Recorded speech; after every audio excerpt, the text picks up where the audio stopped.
Bismillahirrahmanirrahim. Assalamualaikum warahmatullahi wabarakatuh. Perkenalkan, nama saya M. Syuki dengan NIM 2107050006. Di sini saya akan sedikit menjelaskan tentang social engineering. Definisi social engineering yaitu yang pertama ada seni dan ilmu memaksa orang untuk memenuhi harapan. Yang kedua ada suatu pemanfaatan trik-trik psikologis hacker luar pada seorang user dari sebuah sistem komputer. Yang ketiga itu ada pendapatan mendapatkan informasi yang diperlukan, misalnya sebuah password dari seorang daripada merusak sebuah sistem. Yang keempat itu ada sebuah teknik memperoleh data atau informasi rahasia dengan cara mengeksploitasi kelemahan manusia. Nah, di sini kelemahan manusia. Rasa takut jika seorang pegawai atau karyawan diminta data atau informasi dari atasannya, polisi atau penegak hukum yang lain. Biasanya yang bersangkutan akan langsung memberikan tanpa merasa sungkan. Rasa percaya diri jika seorang individu diminta data atau informasi dari teman baik, rekan sejawat, sanak saudara, atau sekretaris, biasanya yang bersangkutan akan langsung memberikannya tanpa harus merasa curiga dan rasa ingin menolong. Jika seorang dimintai data atau informasi dari orang yang sedang tertimpa musibah dalam kesedihan yang mendalam, menjadi korban bencana atau beranda dalam duka, biasanya yang lebih bersangkutan akan langsung memberikan data atau informasi yang diinginkan tanpa bertanya dahulu. Tujuannya, tujuan dasar social engineering sama seperti umumnya hacking, mendapatkan akses tidak resmi pada sistem atau informasi yang melakukan penipuan, instruksi jaringan, mata-mata instruksial, pencurian identitas, atau secara sederhana untuk mengganggu sistem atau jaringan. Target-target tipikal termasuk perusahaan, telepon, dan jasa-jasa pemberian jawaban, perusahaan dan lembaga keuangan dengan nama besar, badan-badan militer, dan pemerintah dan rumah sakit. Nah, mengapa sebuah perusahaan berkemungkinan besar diserang dengan social engineering? Nah, bisa kita lihat di sini seperti yang ada di gambar.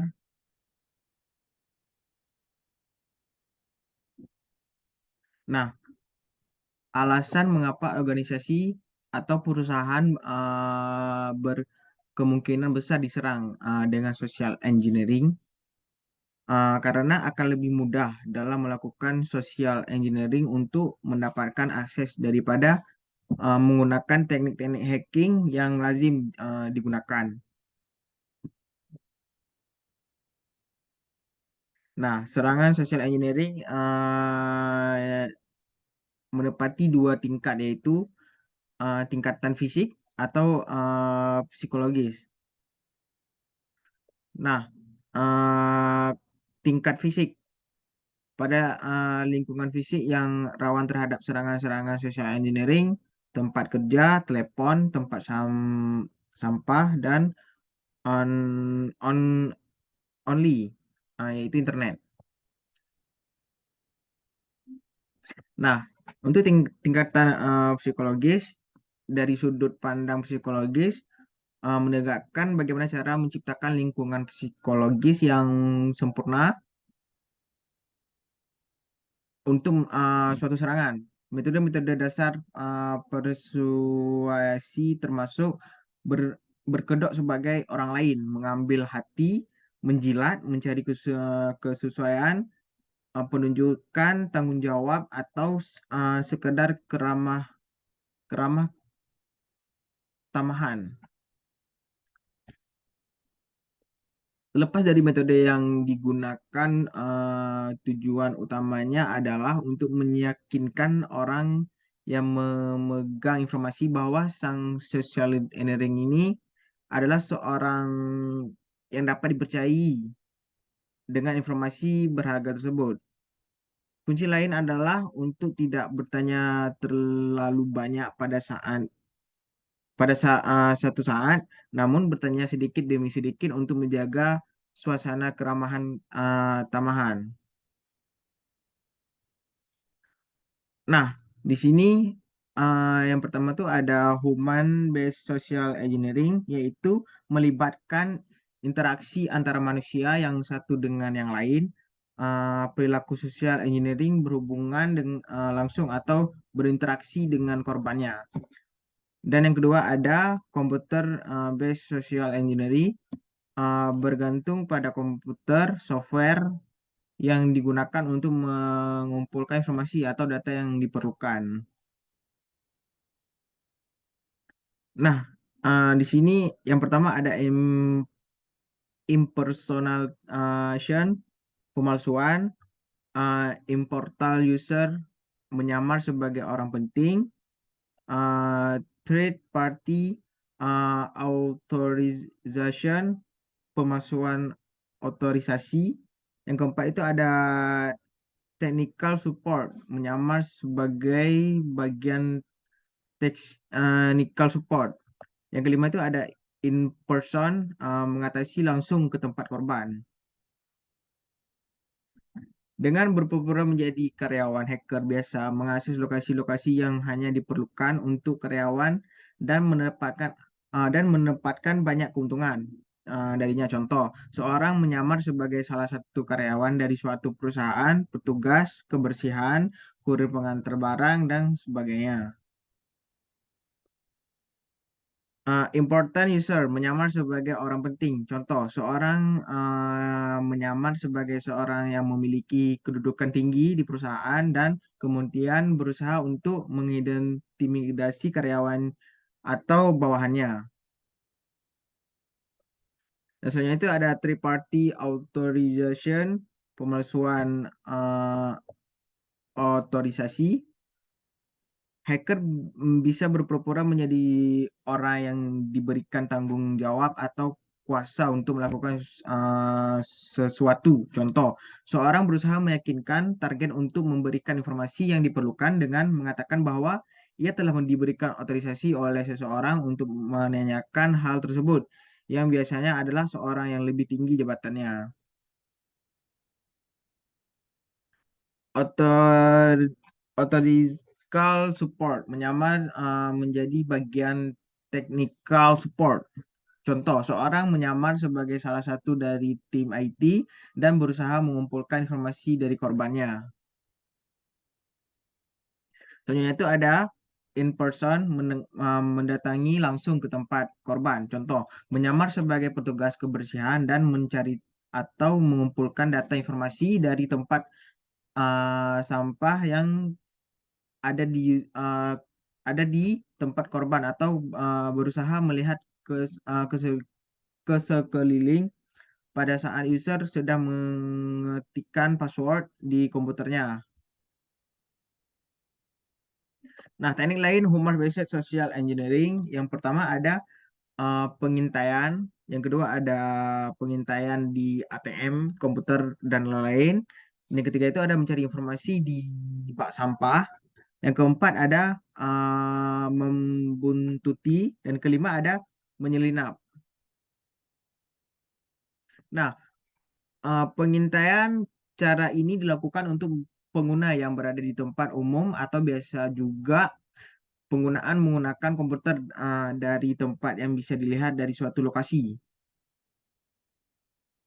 Nah, selanjutnya itu ada melihat orang memasukkan PIN komputer, PIN ATM, mengisi form, mena- mene- mene- menekan nomor telepon dan sebagainya dengan berada di sekitaran korban. Contohnya itu ada mencari informasi melalui sampah file yang dibuang, di delete di komputer. Nah, di sini membutuhkan contoh keamanan apartemen memang ketat dan pengunjung harus menggunakan kartu akses untuk membuka pintu. Biasanya pengunjung ini akan mengikuti penghuni sebenarnya dari belakang. Ketika pintu lobi terbuka, mereka langsung masuk mengikuti penghuni. Misalnya itu ada piggybacking. Pada metode ini pelaku meminta bantuan kepada orang-orang yang memiliki akses masuk dengan berpura-pura lupa membawa kartu aksesnya untuk meyakinkan korbannya. Pelaku bisa mengajaknya untuk ngobrol-ngobrol sebentar dengan topik seputar lingkungan yang akan dimasukinya. Cara ini akan menghindari kecurigaan dari korban. Nah, komputer based social engineering yang pertama itu ada install chat message, pop-up Windows, surat berantai, atau chat letter dan hoax. Yang keempat itu ada email spam, yang kelima ada phishing. Nah, install chat message. Melalui media ini, pelaku bisa berinteraksi dan menjalin pertemanan dengan calon korbannya. Pertemanan yang walaupun dilakukan secara virtual mempunyai efek yang sama dengan pertemanan pada dunia nyata. Setelah mendapatkan kepercayaan diri korbannya, pelaku bisa melakukan serangan secara halus kepada korbannya. Nah, pop-up Windows. Um, Pelaku social engineering yang memanfaatkan pop-up Windows ini untuk mengelabui pengguna. Contoh, saat membuka website tiba-tiba muncul pop-up peringatan bahwa terdeteksi virus di komputer yang digunakan. Korban diminta mengklik link atau telepon nomor yang sudah disiapkan oleh pelaku. Nah, surat berantai. Chat letter atau surat berantai biasanya menawarkan hadiah atau barang gratis asalkan korbannya bersedia mengirimkan email yang sama teman-temannya. Dan tentunya hadiah yang dijanjikan ini palsu. Terkadang surat berantai juga disertai dengan ancaman bagi yang tidak memforward email tersebut sampai kecelakaan yang mengerikan, musibah, bangkrut, bahkan meninggal dunia yang biasanya membawa nama agama untuk mempengaruhi psikologis manusia. Email spam. Murahnya email menjadi salah satu sebab pengirim email spam begitu merajalela. Nah, phishing. Phishing adalah teknik menipu untuk mendapatkan informasi pribadi milik korban. Biasanya perilaku mengirimkan email yang seolah-olah dari perusahaan atau badan resmi. Misalnya dari bank, toko online, atau badan pemerintah, dan lainnya. Email tersebut memiliki tampilan dan tulisan yang sama persis dengan apabila perusahaan resmi yang mengirimkannya. Email palsu ini biasanya berisi formulir data-data pribadi yang harus diisi korban. Data-data pribadi bisa berupa password email, nomor PIN ATM, atau data-data virtual lainnya. Data tersebut uh, kemudian bisa dipergunakan untuk mempentingan pribadi pelaku dan biasanya merugikan korban. Untuk mengintimidasi korban, biasanya dalam email dicantumkan ancaman berupa pembekuan akun rekening atau penghentian layanan dan ancaman lainnya apabila formulir data pribadi tidak diisi. Nah, solusi untuk menghindari risiko. Yang pertama itu selalu hati-hati dan um, mawas diri dalam melakukan interaksi di dunia nyata maupun di dunia maya menginginkan informasi merupakan aset sangat berharga. Yang kedua itu ada organisasi atau perusahaan yang mengeluarkan sebuah buku saku berisi paduan mengamankan informasi yang mudah dimengerti dan diterapkan oleh pegawainya untuk mengurangi insiden-insiden yang tidak diinginkan. Yang ketiga itu ada belajar dari buku seminar, televisi, internet, maupun pengalaman orang lain yang agar terhindar dari berbagai penipuan dengan menggunakan modus social engineering. Yang keempat itu ada uh, pelatihan dan sosialisasi dari perusahaan ke karyawan dan unit-unit terkait mengenai pentingnya mengel- mengelola keamanan informasi melalui berbagai cara dan kiat. Yang kelima itu ada memasukkan unsur-unsur keamanan informasi dalam standar prosedur operasional sehari-hari. Misalnya, clear table and monitor policy untuk memastikan semua pegawai melaksanakannya. Nah, solusi menghindari pencegahannya melakukan analisa ke kerawanan sistem keamanan informasi yang ada di perusahaan. Yang kedua itu ada mencoba melakukan uji coba ketangguhan keamanan dengan cara melakukan penetration test.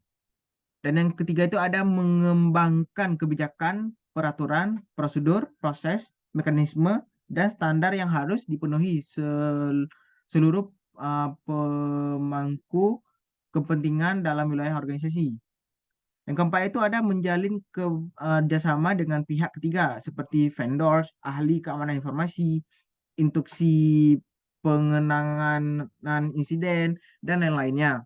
Sebagainya untuk menyelenggarakan berbagai program dan mengaktifitasi